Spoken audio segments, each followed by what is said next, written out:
Hello guys, good morning সবাইকে। সবাই কেমন আছো? আই হোপ সবাই ভালো আছো আর আমরাও ভালো আছি। আমি শিবানী ব্লগে তোমাদের সবাইকে একটু নতুন ভিডিওতে অনেক ওয়েলকাম এবং অনেক ভালোবাসা।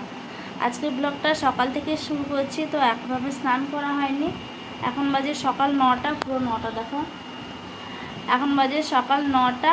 তো এখন থেকে ব্লগটা স্টার্ট করছি। রিককে উঠিয়ে ওকে টিউশন পাঠিয়ে দিয়েছি আগে, তারপর ওখান থেকে এসে আমি দুধ আনতে গেছিলাম। ওখান থেকে এসে এইমাত্র বসে আছি। মানে দুদিন ধরে একটু বৃষ্টি হয়েছিল, একদমই ঠিক ছিল, অত্যধিক গরমও না অত্যধিক ঠান্ডাও না, যেটা থাকার কথা সেটাই ছিল।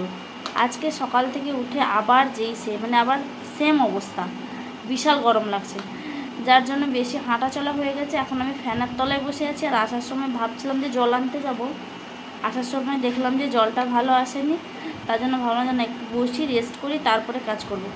এখনও ঘরের কাজবাজ কিছু শেষ হয়নি।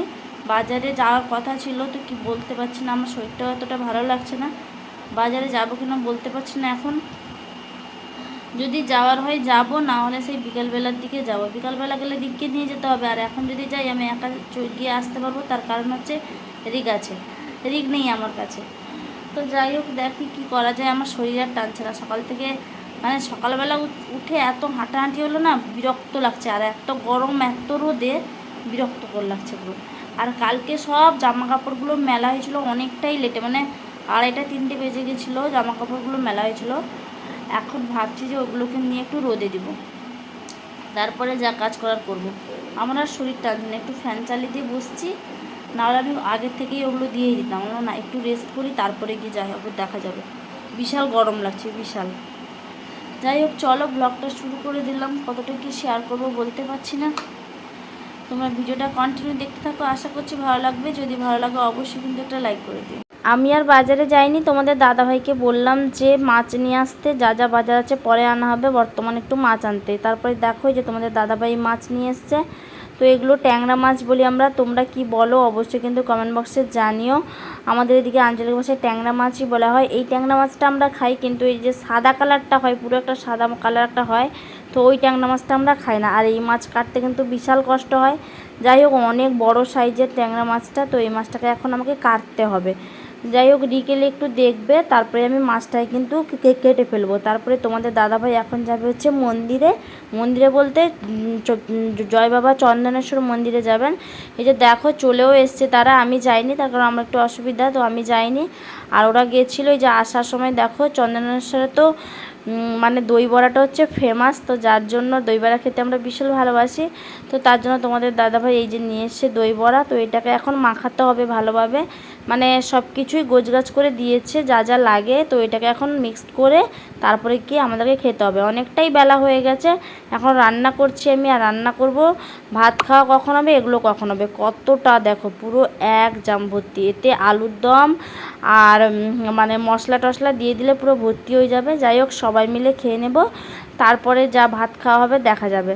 আগে তো এটা খাই, কারণ এটা তো আর সব সময় পাওয়া যায় না, ভাত তো আমরা প্রতিদিনই খাই।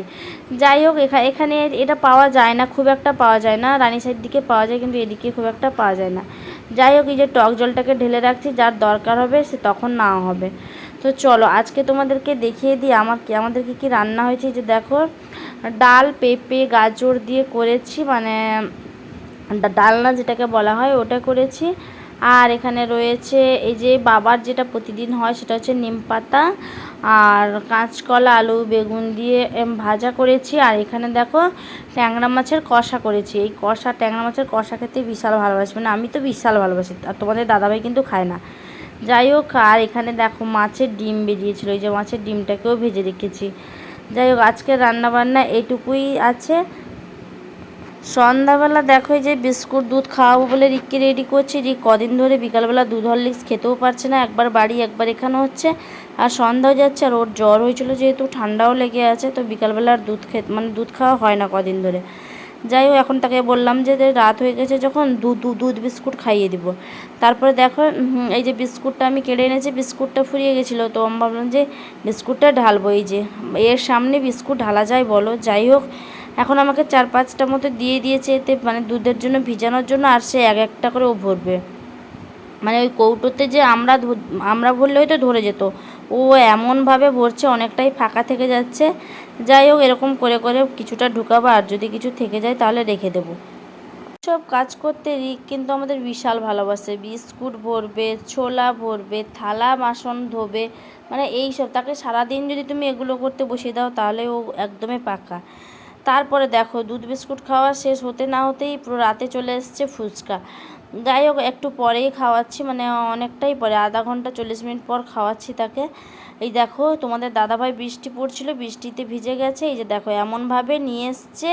এই দেখো, পুরা ফুচকা, তারপরে টক জল সব পড়েই গেছে ব্যাগে, এই অল্প বাটিতে টক জল রয়ে গেছে। আর কি বলবো তোমাদের, ফুচকা ভেঙে গেছে, আবার পোড়াও রয়েছে। ফুচকা নিয়ে এসছে, আবার এখানেও নিয়ে এসছে পকোড়া। দেখো, চিকেন পকোড়া রয়েছে। কে খাবে বলো?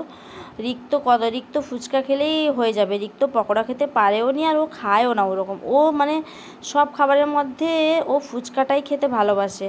আর চাউমিন বলো, এগরোল বলো, এগরোল আমি বাড়িতে যেটা বানাই সে সেটা খায়। যাই হোক, এটা করে এই যে দেখো, ও একা একা, কাউকে লাগবেই না, ও একাই 100। ও একদমই একা একা ফুচকা নিয়ে ফাটিয়ে আলু ঢুকিয়ে আবার বাটিও চাইছে যে আমাকে বাটি দাও।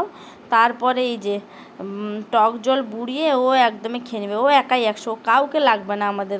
আসলে কি বলো তো, আমাদের ওদিকে তো ফুচকাটা তো পাওয়া যায় না। এখানে আসতেই কিন্তু ফুচকা খাওয়াটা শিখেছে। ওকে যেহেতু পায়ে এক্সারসাইজ করাতে যখন নিয়ে যেতাম, তখন একবার দুবার ফুচকা খাওয়া মানে খেয়েছি, তারপরে ও শিখে গেছে। কি করে আমি বলতে পারবো না, ও ফুচকা খাওয়া নিজের থেকেই শিখে গেছে।